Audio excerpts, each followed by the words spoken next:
हम आज एक नई परिस्थिति में एक नए माध्यम से जुड़ रहे हैं। कोरोना महामारी ने छापामार शहरी में धावा बोलकर जनजीवन को अस्त व्यस्त करके रख दिया है, जिसका विकटतम रूप हमारे सामने है।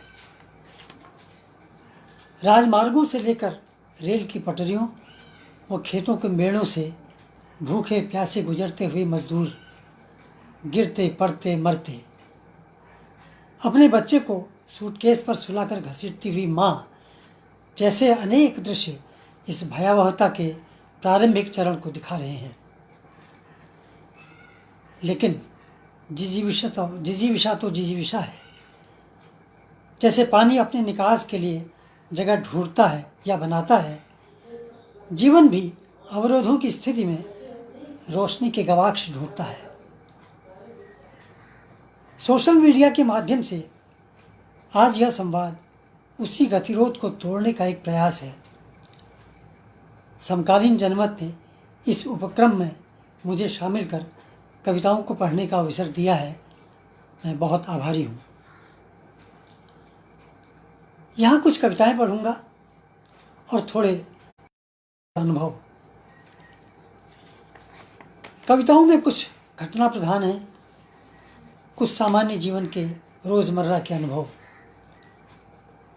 इन्हें आप सतत संचित अनुभव भी कह सकते हैं, क्योंकि वर्षों से ये अवचेतन में। मैं यहाँ लद्दू घोड़े का जिक्र करना चाहूँगा, जिसे थोड़ी देर में पढ़ूंगा भी। इस कविता के बीज मेरे जीवन के प्रारंभिक वर्षों में मेरे जन्म स्थान उत्तराखंड, तब के उत्तर प्रदेश में पड़े थे। तब मेरा गांव मोटर मार्ग से जुड़ा हुआ नहीं था। दो कस्बों के बीच छूट गया यह भूभाग लगभग 16। इसी छूट गए भूभाग के गांवों की दुकानों के लिए सामान लाने का काम कर रहे थे लद्दू घोड़े। दोनों कस्बों के बीच पैदल रास्ते पर बीसियों घोड़िए और घोड़े। घोड़ों के पीछे एक चाबुक लिए हुए, कान में अधजली बीड़ी खोसे हुए घोड़िया। कभी बद्रीनाथ, कभी खैरना, कभी गैरसैंण, कभी मानिला, कभी पीपल कोट की बातें करता हुआ, कभी भूत प्रेत की बातें करता हुआ। एक दो जो दिल्ली से 26 जनवरी देख कर लौटे हैं, वो वहाँ की हाँकते। उनके पास जेब कतरों के नायाब किस्से थे, सर्कस के जोकरों के किस्से, कपड़ा, नमक, गुड़ की भेलियों और तंबाकू की पिंडियों की मिश्रित महक के बीच अनगिनत किस्से। थूथन पर चने की थैलियां लटकाते हुए घोड़िए, अयाल साफ करते हुए घोड़िए, नाल ठुकवाते हुए घोड़िए। पत्थरों पर ठुके हुए नालों के पैरों के टकराने से चिंगारियों का फूटना, की घंटियों की घनघनाती लय। अवचेतन में कब से पड़े हुए यही घोड़े इतिहास के रास्ते होकर मृगया के लिए चुने घोड़ों के बरअक्स वंचितों का रूपक बनकर करीब 25-30 साल बाद कविता में चले आए। इसी तरह से बहुत सारे पहाड़ से जीवन से जुड़े हुए, वहाँ के श्रम से जुड़े हुए, वहाँ की वैभवशाली प्रकृति के बीच जो नागरिकता की गरीबी है, उसके अनेक दृश्य हैं, रोपाई के दृश्य हैं। मैं कुछ कविताओं को पढ़ूंगा उससे जुड़ी हुई। फिलहाल अब कविता की तरफ मुड़ता हूँ।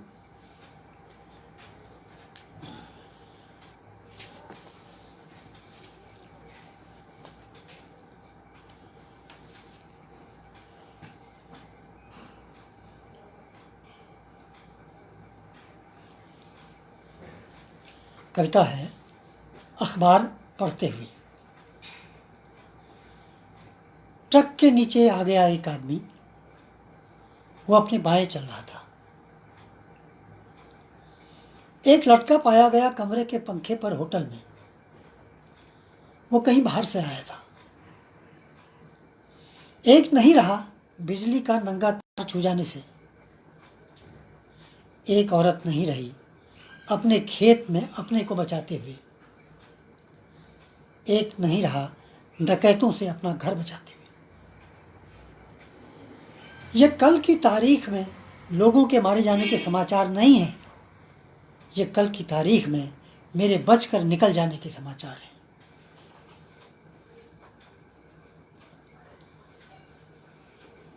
कर्ज गाथा। इधर ऋणों पर कुछ हो रहा है, बड़े बड़े छोटे ऋण, बड़े ऋण भाग रहे हैं। बहरहाल कर्ज गाथा। नई स्वेटर क्या पहनी कि लगा एक नए कर्ज से लद गया हूं। कई लोग एक सामने आ गए। भेड़ों का कर्ज सबसे बड़ा था। भेड़ों का कर्ज सब, वे एक दूसरे को ठेलते धकेलते चले आ रहे थे, मुंडियां घुमाते हुए। फिर हरे भरे बुग्याल आ गए, घास के मैदान। फिर हरे भरे बुग्याल आ गए, उनमें बिछी हरियाली का अपना दाई था। फिर वे औरतें आ गईं जिन्होंने गोले बना बनाकर 15-20 दिन का काम मिल बांट कर 2-3 दिन में। कितनों का कर्जदार हूं मैं, कितनों का कर्जदार हूं मैं, मगर एक बड़े शीशे के सामने मुस्कुरा रहा हूं, स्वेटर खींच खींच कर, जैसे यह आदम कद कर्जदारों के मुस्कुराने का समय है। यूं तो मैं पहले ही उतार आया हूं अपना कर्ज दुकानदार के पास। जिम्मेदारी नहीं, उससे ऊन के दाम को लेकर ऐसी किचकिच कर बैठा जैसे वह मछली नहीं, घड़ियाल था तिजारती दुनिया का, और उसके गलफड़े नहीं, जबड़े देखे जाना चाहिए। भेड़ों के बदन का ऊन भेड़ों के लिए नहीं। उन्हें तो मालूम ही नहीं उन्होंने किस किस पर मेहरबानी कर डाली है। जैसे बुग्यालों ने की भेड़ों को अपनी हरी घास देकर। और उन औरतों का क्या कहना जिनकी बुनाई के फंदों में जाड़ों की धूप और बतियाहट की मिश्री घुली हुई थी। मुझ पर वास्तव में जिनका कर्ज है उनमें कोई भी साहूकार नहीं है। मुझ पर वास्तव में जिनका कर्ज है उनमें कोई भी साहूकार नहीं। मुझसे जो वसूल कर ले गए हैं उनका मुझ पर कोई कर्ज ही न था। जिनको वास्तव में उन्हें कुछ नहीं दिया मैंने। जिनको वास्तव में देना था उन्हें कुछ नहीं दिया मैंने। उनका खून था, वे आज भी मैं कर नंगे हो रहे हैं कतारों में।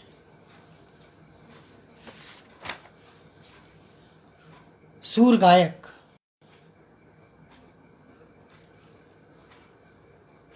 यह जो हवा बह रही है उसके गाने नहीं बह रही थी। यह जो हवा बह रही है उसके गाने के पहले ऐसी नहीं बह रही थी। ये बात अलग है, वह इन डोलते फूलों पत्तियों को नहीं देख सकता।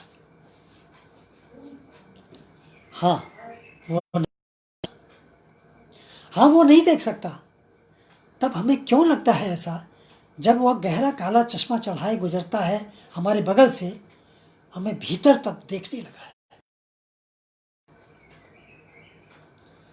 संरचना के एक बेहद अंदरूनी खेल में सिफर आया। संरचना के एक बेहद अंदरूनी खेल में उसकी आंखों के हिस्से सिफर आया, को ज्योति मिल गई। वो गाता है तो कमल दल सी खिलने लगती हैं दिशाएं। कभी कभी लगता है अगर आंखें होती उसकी तो भाव और गायन के बीच एक व्यवधान ही होती।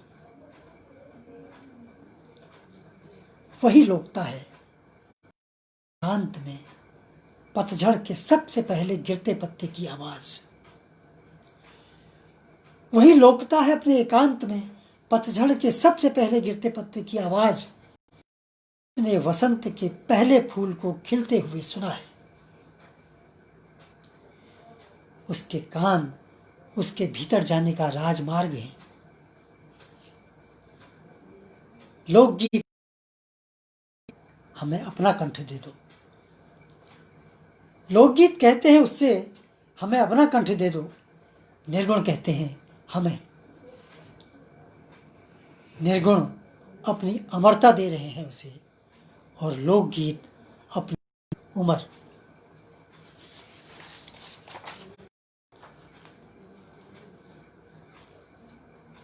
किसान और आत्महत्या।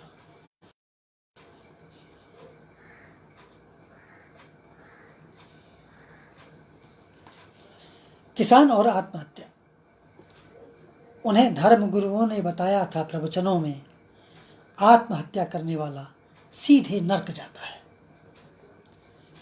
फिर भी उन्होंने आत्महत्या की। क्या नरक से भी बदतर हो गई थी उनकी खेती? वे क्यों करते आत्महत्या? वे क्यों करते आत्महत्या? जीवन उनके लिए उसी तरह काम्य था जिस तरह मुमुक्षुओं के लिए मोक्ष। क्यों करते आत्महत्या? जीवन उनके लिए उसी तरह जिस तरह मुमुक्षुओं के लिए मोक्ष। लोकाचार प्रवाहमान थे। उन्हीं के हलों के फाल से संस्कृति की लकीरें खिंची चली आई थी। उनका कपास की तरह उज्जर था। वे क्यों करते आत्महत्या? वे क्यों करते आत्महत्या? वे तो आत्मा को ही शरीर पर वसन की तरह बरतते थे। वे क्यों करते आत्महत्या? वे तो आत्मा को ही शरीर पर वसन की तरह बरतते थे। फुनगिया नहीं, अन्नदाता थे, बिचौलिए नहीं। उनके नंगे पैरों के तलुओं को धरती अपनी संरक्षित ऊर्जा से थपथपाती थी। उनके खेतों के नाकनक्श उनके बच्चों की तरह थे। वे क्यों करते आत्महत्या?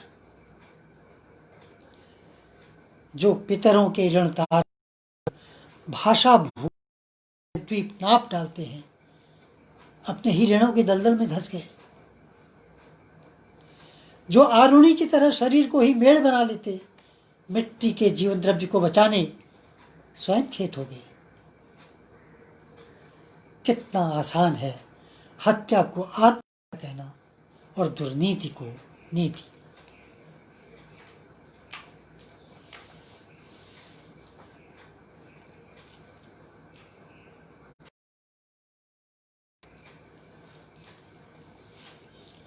गुल्लक।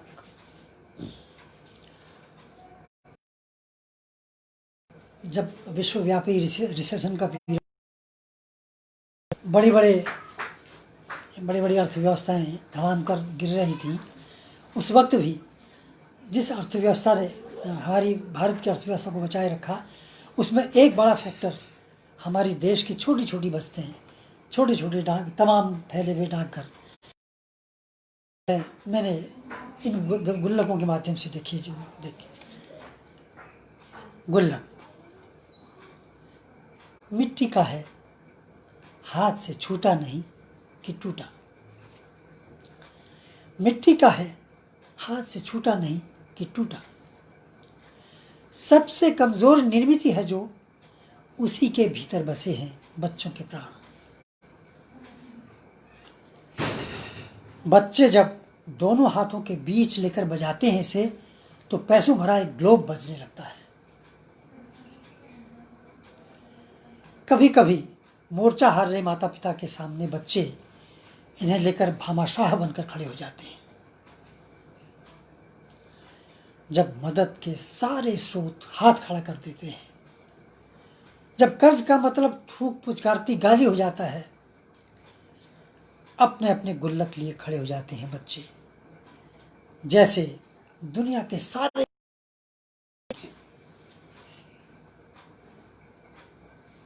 ये वही गुल्लक है, ये वही गुल्लक हैं जिनमें पड़ते खड़े सिक्के की खनक सीधे उनकी आत्मा तक पहुंचती है, जिन्हें नींद में भी हिड़ती रहती हैं उनकी उंगलियां। उठना था भविष्य हुआ, वही बच्चे निर्मम होकर फोड़ने लगे हैं इन्हें। और अब जब छट गए हैं संकट के बादल, वही बच्चे चक्रवृद्धि निगाह से देखने लगे हैं माँ बाप की ओर, मंद मंद मुस्कुराते हुए। किसी कुम्हार से पूछा जा सकता है, इस वक्त कुल कितने चाक पर आकार ले रहे होंगे, कितने आमों पर तप रहे होंगे, और गुथी जारी होगी अभी उनके लिए। पर जो चीज बनते बनते फूटती भी रहती है, उसकी संख्या का क्या हिसाब। किसी स्टॉक एक्सचेंज में भी तो सूचीबद्ध नहीं है ये, कि कोई दलाल उछल उछल कर बताता इनके बढ़ते गिरते दाम। मिट्टी के हैं, हाथ से छूटे नहीं कि टूटे। फिर भी इतना तो कहा ही से दुनिया से मुखातिब होकर कि ऐ दुनिया वालों, भले ही कच्चे हों गुल्लक, पर ये बात पक्की है, बचपन के पास गुल्लक संस्कार नहीं होंगे, वहाँ की अर्थव्यवस्था चाहे जितनी वयस्क हो, कभी भी भर भरा कर गिर सकती है।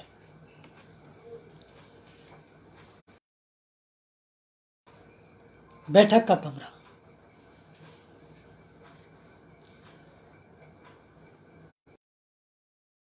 गर्म चाय भीतर से, लजीज खाना चला रहा है भाप उठाता, धुल के चली आ रही हैं, पेंटिंग पूरी होकर चली आ रही है, और संवर के आ रही है लड़की। जा रहे हैं भीतर जूते और बर्तन, गंदी चादरें जा रही हैं, पर्दे जा रहे हैं, मुंह लटकाए लड़की जा रही है, और पढ़ लिया गया अखबार भी। खिला हुआ है कमल सा बैठक का कमरा, खिला हुआ है कमल सा बैठक का कमरा। अपने भीतर के कमरों की कीमत पर ही खिलता है कोई बैठक, अपने भीतर के कमरों की कीमत पर ही खिलता है कोई बैठक का कमरा, साफ सुथरा संभ्रांत। जिसे रोना है भीतर जाके रोए, जिसे रोना है भीतर जाके रोए। हंसने की है भीतर, जो आए बाहर आंसू पोंछ के आए, हंसी दबा के अदब से। जिसे छींकना है वही जाए भीतर, खांसी वही, जुकाम वही, मारपीट सब वही, वही जलेगा भात, वही जलेगा भात। बूढ़ी चारपाई के पायों को पकड़कर वही रोएगा पूरा घर। गगन और सठोरों की खुशबू। अभी अभी ये आया गेहूं का बोरा भी सीधे जाएगा भीतर, अभी अभी ये आया गेहूं का बोरा भी सीधे जाएगा भीतर, और स्कूल से लौटा ये लड़का आसमान सिर पर उठाएगा। निष्प्राण मुस्कुराहट लिए अपनी जगह बैठा रहेगा बैठक का कमरा। जो भी जाएगा घर से बाहर, कभी कहीं भीतर का कमरा साथ साथ जाएगा।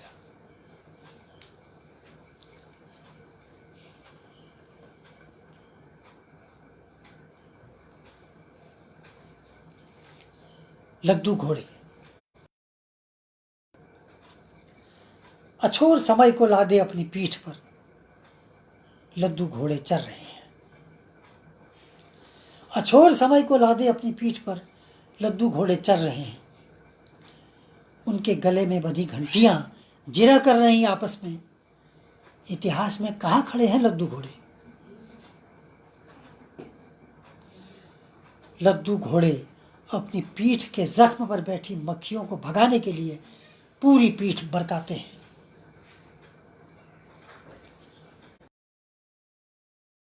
फिसल जाती हैं आंखें, देखकर फिसल जाती हैं आंखें, जिनमें बैठकर मृगया के लिए निकलते हैं राजपुरुष। उन्हीं पीठों का वर्णन किया है इतिहास में। लद्दू घोड़े मंथर गति से चलते रहे, पीठ पर लादे स्तूप, शिलालेख, मूर्तियां, गुंबद। उन पर लगकर आया पूरा गांधार, उन पर लगकर गई पूरी दिल्ली। अस्तबलों में कहाँ थी उनकी जगह पता नहीं, अस्तबलों में कहाँ थी उनकी जगह पता नहीं, पर वे यात्रा के पड़ावों और युद्ध शिविरों में सम्राटों से 2 दिन पहले मौजूद थे। अपने सैनिकों के लिए हुए रसद और जीवन रक्षक औषधियां वे अंत तक मौजूद थे, पर कहीं नहीं थे वे इतिहास में, जबकि किसी भी स्वर्ण युग की कल्पना बिना जख्मी पीठ, गले में लटकाए चने की थैली और पीठ पर सोना चांदी लादे बीच यात्रा में किसी मोड़ पर चुक गए लद्दू में दर्ज थे कूच करने के आदेश।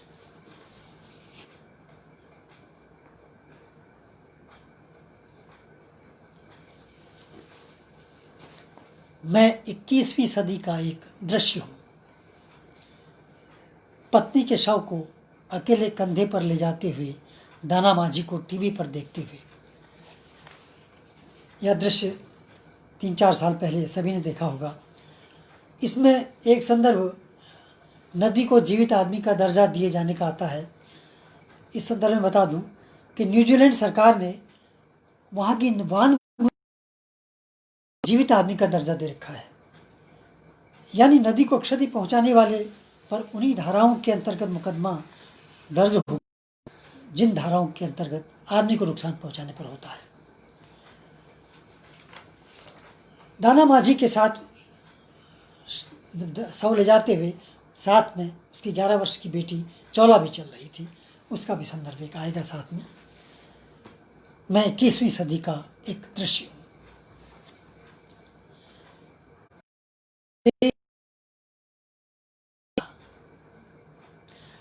ये अस्पताल से अपनी पत्नी के शव साधन न मिलने के कारण अपनी पत्नी के शव 10-12 किलोमीटर तक वो आदमी घर की ओर लाया। तो ये एक आत्मकथन है दाना माझी का। मैं बहुत देर विकल्प ढूंढता रहा, मैं बहुत देर तक अपने कंधे के विकल्प ढूंढता रहा, पर सारे विकल्पों के मुहाने पैसे। मेरे पास पैसों की जमीन थी, न रसूख की कोई डाल। हाथ में गुंडई नहीं बहती थी। हाँ, अनुभव था लट्ठों को काट काट कर कंधे पर ले जाने का पुराना। मेरी बेटी के पास यह सब देखने का अनुभव था। मुझे जल्दी घर पहुंचना था। अपने घर से बाहर छूट गए एक बीबी के प्राण अटके हुए मिल सकते थे। मेरा रोम रोम कह रहा था, यहां से चलो।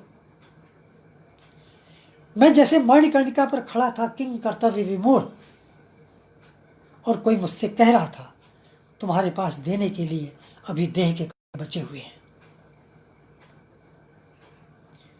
मेरी आंखों ने कहा, तुमने मोर्चे पर लड़ रहे सिपाही को अपने हथ साथी को शिविर की ओर ले जाते देखा है ना। मेरे हाथ, पैर, कंधे समवेत स्वरों में बोल उठे, यह हमारा साक्ष्य भार होगा, बोझ नहीं।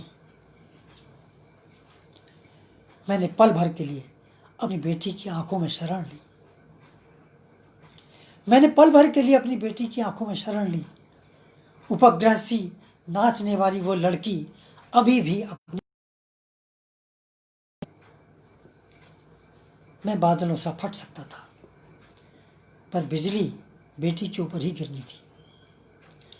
उसने भी अपने भीतर एक बांध को टूटने से बचा रखा था। उसके टूटने ने मुझे जाने कहां बहा ले जाना था। हम दोनों एक निःशब्द यात्रा पर निकल पड़े। यात्रा लंबी थी। मेरी बच्ची के पांव छोटे। तितलियों के पांव चलने के लिए होते भी कहाँ हैं। वे तो फूलों पर बैठते वक्त निकलते हैं बाहर। मेरी तितली भी मेरे कंधे के छालों की ओर देख रही थी बार बार। पर ये सब तो वो घाव थे जिन्हें उजाले में देखा जा सकता है और अंधेरे में टटोला। हम दोनों चुप थे। मौन बोल रहा था। हम दोनों चुप थे और मौन बोल रहा था। मौन का कोई तो होता नहीं। सो कंधे पर सवार मौन भी बोलने लगा। महाराज, आज इतनी ऊंचाई पर क्यों सजाई गई है मेरी सेज? इसी तरह से जताते हैं अपना प्यार। शबरी के लाडले क्या इसी तरह जताते हैं अपना प्यार? आज ये कहां से आ? तुम्हारा गया हुआ अंगूठा वापस आ गया क्या? सभी काल अभी मौन की जेब में थे। रास्ता बहुत लंबा था। मेरे हाथ पैर कंधे सब थक रहे थे। जो दान पात्रों के चढ़ावों को गिनते समेटते थकते नहीं।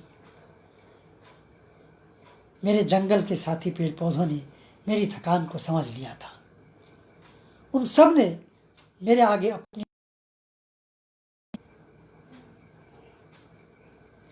मैं गमजदा था मगर आदमी था अस्पताल से चलते वक्त। पर रास्ते में ये कौन कैसे आ गया कि मैं दुनिया भर में एक दृश्य में बदल दिया गया। हाँ, मैं अब एक दृश्य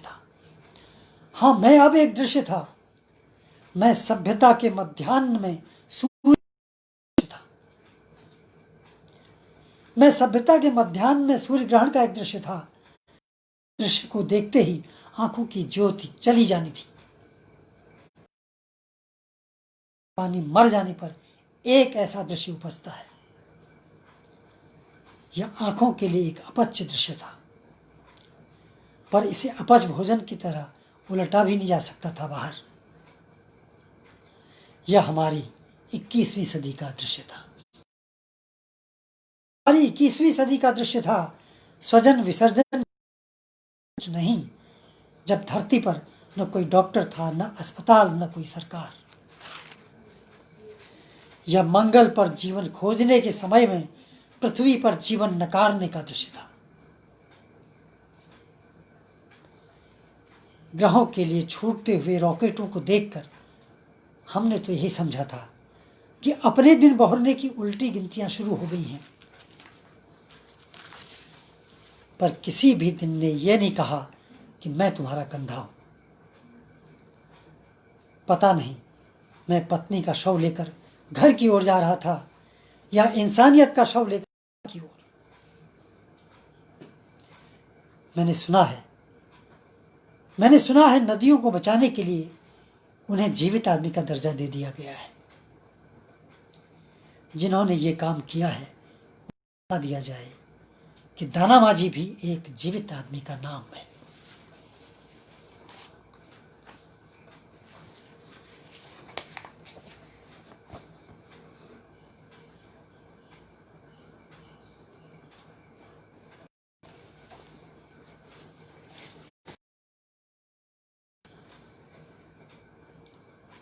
ये कुछ मिली जुली कविताएं हैं, कुछ पहले की हैं, कुछ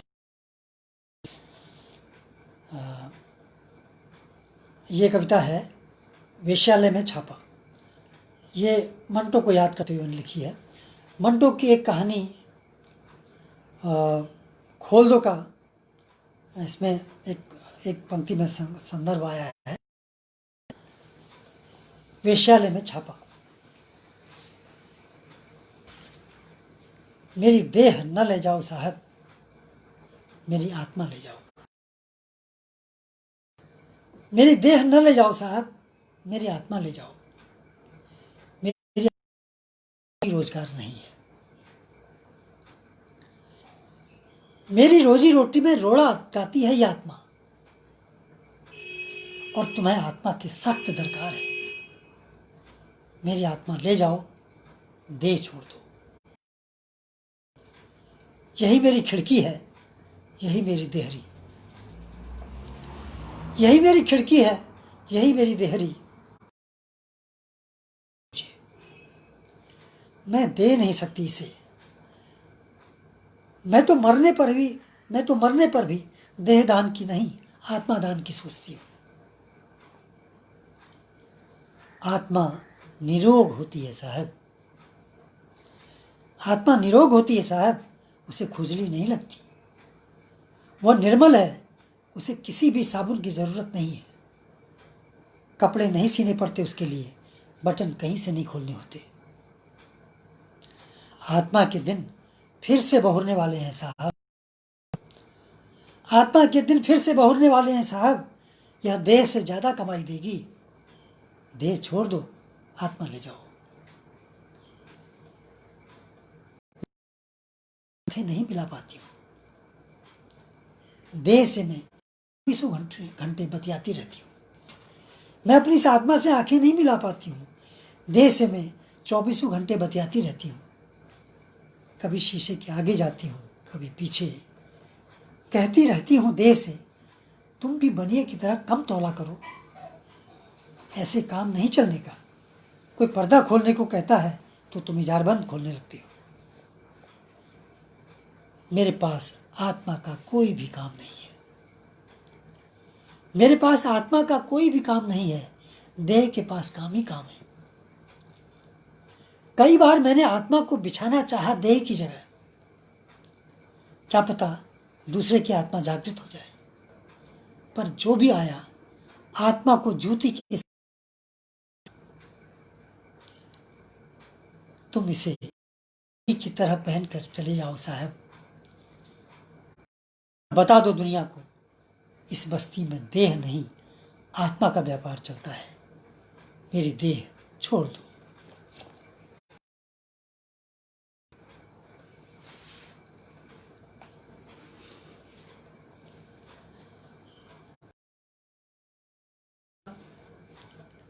यमुना को लेकर है, शीर्षक इसका है बाद में संगम होती थी। यानी इसमें यमुना का उतना ही, जो इलाहाबाद में बहती नहीं है, उतने का ही जिक्र है। और इसे मैंने 2 उपशीर्षकों में बांटा है। पहला है यमुना इलाहाबाद में, दूसरा संगम होती। यमुना इलाहाबाद में। कभी कभी मुझे यह साफ आसमान से काटी गई एक हल्की नीली पट्टी लगती है।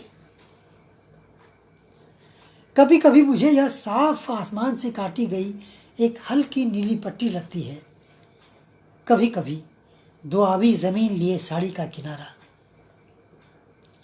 और कभी कभी जमुना पार गांव की जमुना देवी, जिसने औरत होने के क्रम में अपना पूर्व उपनाम गंवा दिया है।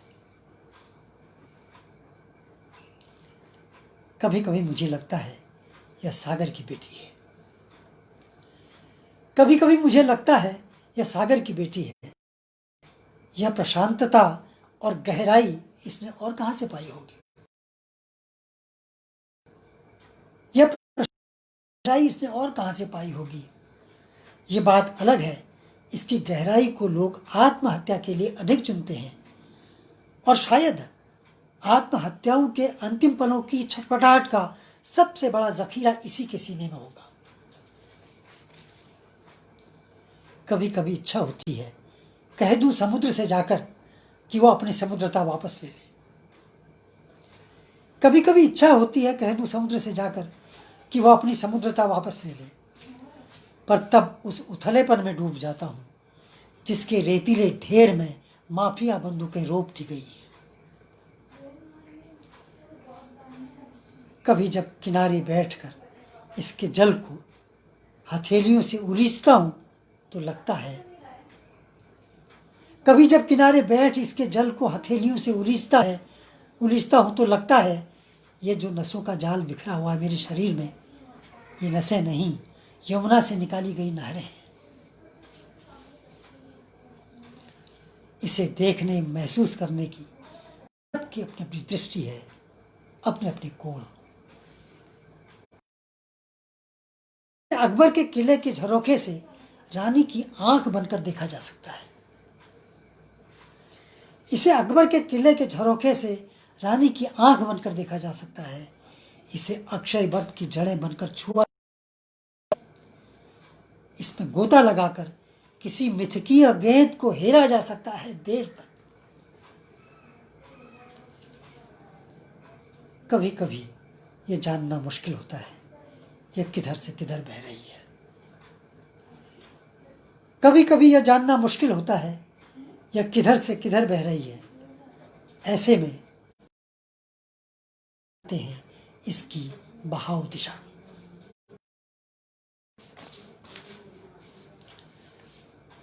संगम होती हुई एक नाव जो चली है अभी अभी किले के पास से संगम के लिए, उसमें बैठी सवारियों के हाथों में फूली मकइयों की पैकेट है। नाव जो चली है अभी अभी किले के पास से संगम के लिए, उसमें बैठी सवारियों के हाथों में फूली मकई के पैकेट हैं। कुनमुनी धूप में नीली छतरी के नीचे उछल रहे हैं फूले सब दाने।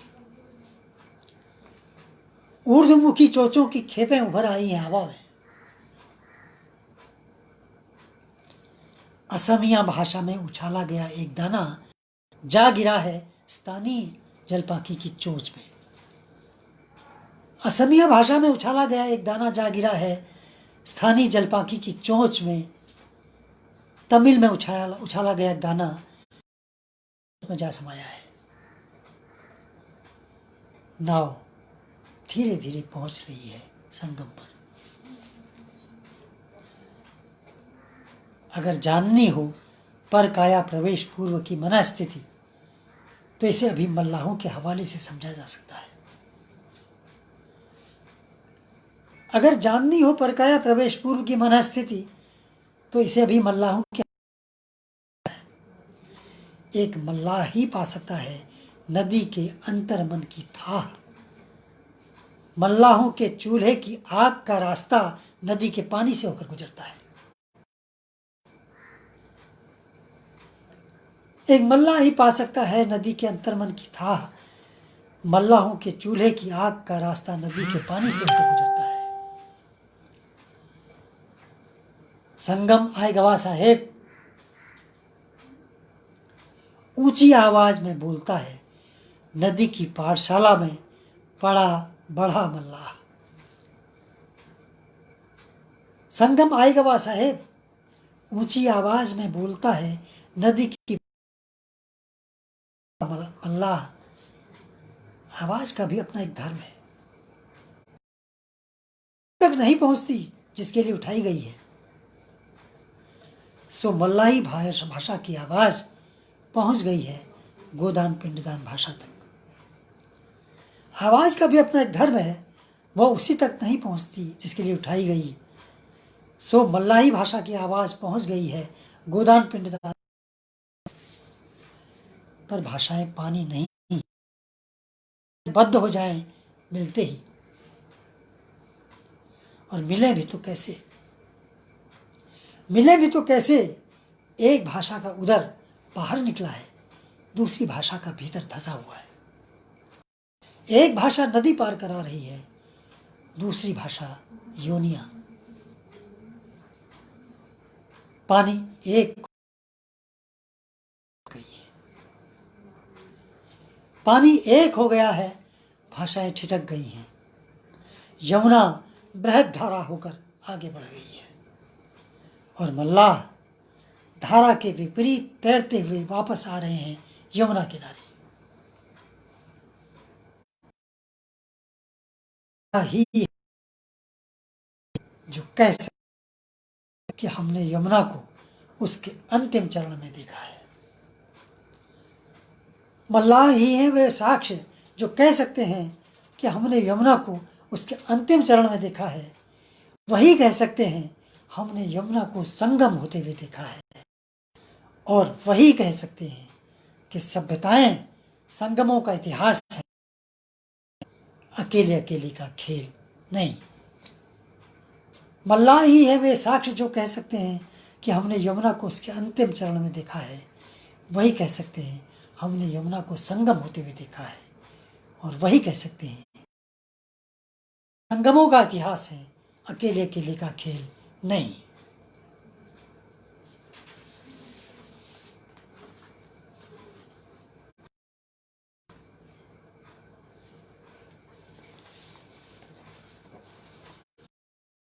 था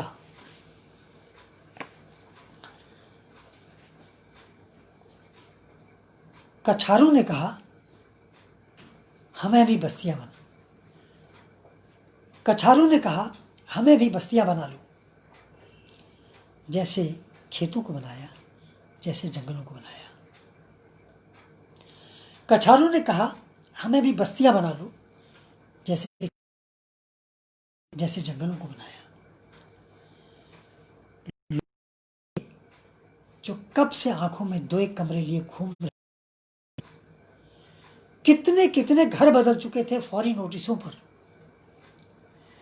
कितनी कितनी बार लौट आए थे जमीनों के टुकड़े देख देख कर। पर ये थे जिन्होंने सबसे पहले कछारों की आवाज सुनी। पर ये दलाल ही थे जिन्होंने सबसे पहले कछारों की आवाज सुनी और लोगों के हसरतों की भी था ली। उनकी कछारों से कहा आदमी, उन्होंने कछारों से कहा ये लो आदमी, और आदमियों से कहा ये लो जमीन। डरे थे लोग पहले पहल, पर उन्हें निर्भय करने कई लोग आगे आ गए। बिजली वालों ने एकांत में ले जाकर कहा जलकल ने पानी की लाइनें दौड़ा दी। नगर पालिका ने मकान नंबर देते हुए पहले ही कह दिया जाओ। ये कछार एक बस्ती है। अब ये कछार एक बस्ती है। ढेर सारे घर बने कछारों में, तो सिविल लाइन्स में भी कुछ मकान बन गए।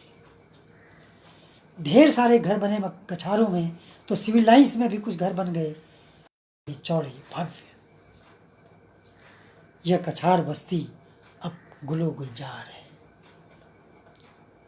बच्चे गलियों में खेल रहे हैं, दुकानदारों ने दुकानें खोल ली हैं, डाक राशन कार्डों पर राशन मिल रहा है, मतदाता सूचियों में नाम बढ़ रहे हैं। कछार अब एक सर्वमान्य बस्ती है। कछार अब एक सर्वमान्य बस्ती है। पर सावन भादों के पानी ने यह सब नहीं माना। पर सावन भादों के पानी ने यह सब नहीं माना। उसने न बिजली वालों से पूछा, न जलकल से, न नगर पालिका से। हर हरा कर चले आया, हर हरा कर चला आया घरों के भीतर। पर सावन भादों के पानी ने यह सब नहीं माना। उसने न बिजली वालों से पूछा, न जलकल से, न नगर पालिका से, न दलालों से। हर हरा कर चला आया घरों के भीतर। ये भी ना पूछा लोगों से तुमने तिनके तिनके जोड़ा था या मिल गया था कहीं एक साथ पड़ा हुआ। तुम सपने दिन में देखा करते थे या रात में। लोगों ने चीख चीख कर कहा, बार बार कहा, बाढ़ का पानी हमारे घरों में घुस आया है। पानी ने कहा, मैं अपनी जगह में घुस रहा हूं। अखबारों ने कहा, जल ने हथिया लिया है थल। अखबारों ने कहा, जल ने हथिया लिया है थल, अनीद ने नींद हथिया ली है। लोग टीलों की ओर भाग रहे हैं।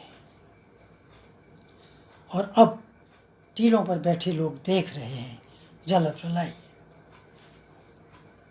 अब टीलों पर बैठे लोग देख रहे हैं जल प्रलय।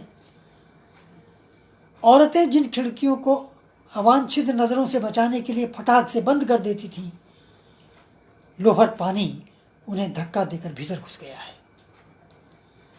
औरतें जिन खिड़कियों को अवांछित नज़रों से बचाने फटाक से बंद कर देती थीं, लोफर पानी उन्हें धक्का देकर भीतर घुस गया है। उनके एकांत में भरपूर खुलते शावरों के भी ऊपर चला गया है। जाने उन बिंदियों का क्या हुआ होगा जो दरवाज़ों, दीवारों, शीशों पर चिपकी हुई थी जहां तहां। पानी छत की ओर सीढ़ियों से नहीं बढ़ा, बच्चों की तरफ फलांगते हुए। छत की ओर सीढ़ियों से नहीं बढ़ा, बच्चों की तरफ फलांगते हुए, और नहीं उनकी उछलती गेंदों की तरह टप्पा खाकर।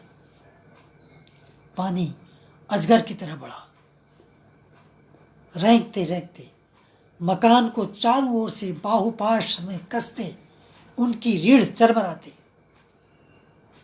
वह नाक, कान, मुंह रंध्र रंध्र से घुसा इड़ा पिंगला सुषुम्ना को सुन्न करते हुए। फिलहाल तो यह टीला ही एक बस्ती है। फिलहाल तो यह टीला ही एक बस्ती है। यह चिंताओं का टीला है एक। यह चिंताओं का टीला है एक। खाली हो चुकी पासबुकों का विशाल जमावड़ा है। यह चिंताओं का टीला है एक। खाली हो चुकी पासबुकों का विशाल जमावड़ा है। उऋणता के लिए छटपटाती आत्माओं का जमघट है। यहाँ से लोग घटते जलस्तर की कामना लिए बढ़ता हुआ जलस्तर देख रहे हैं। ये बार बार जमीन के एग्रीमेंट पेपर टटोल रहे हैं। ये बार बार अपनी ज़मीन के एग्रीमेंट पेपर टटोल रहे हैं, जिन्हें भागते भागते अपने प्राणों के साथ बचाकर ले आए थे।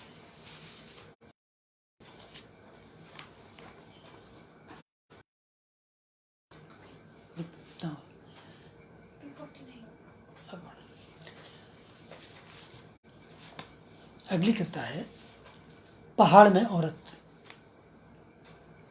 ये रोपाई दृश्य पर आधारित है। मैंने जिक्र किया था, यहाँ भी रोपाई कि इसका स्वरूप एक तरह से उत्सव धर्मी रहा है। पहाड़ों में उस दिन औरतें रंग बिरंगी पोशाकें पहनकर निकला करती। पहले तो कुछ बचा हुआ है और 30 औरतें निकलती। एक आदमी एक वाद्य यंत्र, हुड़का जिसे कहते हैं, उसको बजाते हुए कुछ गाता है और जो महिलाएं हैं झुकी हुई कमर के साथ उससे अपनी लय आगे बढ़ाती। वो गाने जो होते हैं जो वाद्य के साथ गाता है, वो गाने एक तरह से धरती को प्रणाम निवेदित करना होता है कि हमें मिट्टी दी और जल दिया, बादलों ने हमको जल दिया। उन बैलों का धन्यवाद उनका ज्ञापन करते हैं, धन्यवाद ज्ञापन करते हैं जिन्होंने की उनमें। तो से ये श्रम, प्रकृति के जो सारे उपादान हैं मिल करके अन्न को उपजाना संभव करते हैं। तो एक तरह से ये कृतज्ञता का उसी को लेकर के एक ये कविता है पहाड़ में औरत। आंचलिक भाषा में मांगलिक गीत गाते हुए वे रोपती हैं जिंदगी के जड़े पानी में। रंग की पोशाकें, माटी में सने हाथ जैसे पिघले सोने में सने हाथ। जमीन को दिन भर नमन करती कमर शाम को चूल्हे से होते हुए बिस्तर तक पहुंचती है जब सी धुआं धुआं हो जाती है। पृथ्वी की गोलाई समेटे नथनी भविष्य सा। पृथ्वी की गोलाई समेटे झूलती है भविष्य सा। कई जंगल है सीने में मगर सीने में मगर ढूंढती है गीत। शिवालिक श्रृंखला का नाम है औरत। औरत पहाड़ का नाम है।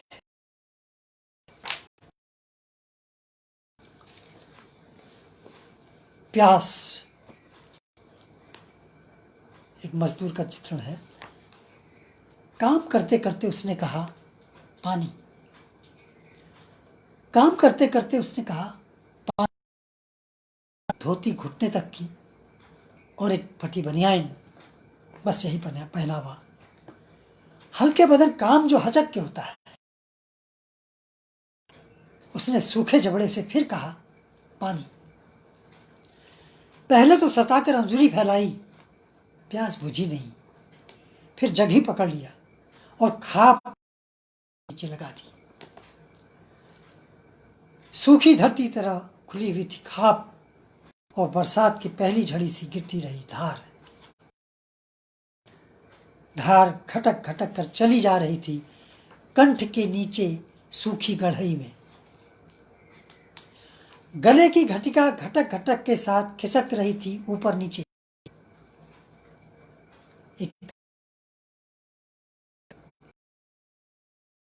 और लई और बनती मिटती लहरें थी त्वचा की। एक उपक्रम दृश्य श्रव्य ऐसा कि किसी की भी इच्छा हो जाए पानी पीने की। एक आवाज थी और एक लय, बनती मिटती लहरें थी त्वचा की। एक उपक्रम दृश्य श्रव्य ऐसा कि किसी की भी इच्छा हो जाए पानी पीने की। लेकिन कोई प्यास कहाँ से लाता? हर शख्स कहाँ हो सकता है ऐसा प्यासा? हर पानी कहाँ पाता है ऐसी इज्जत?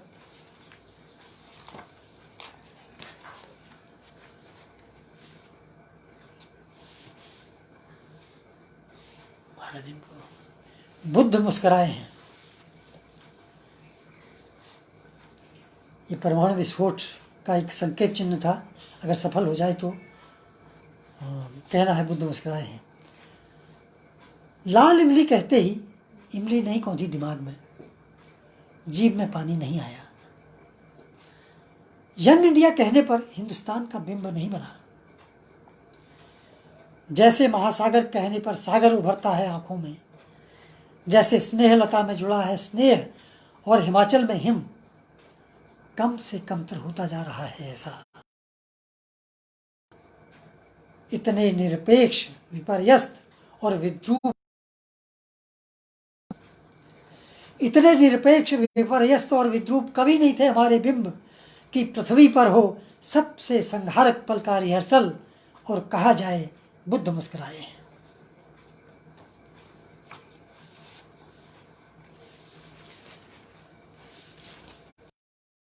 और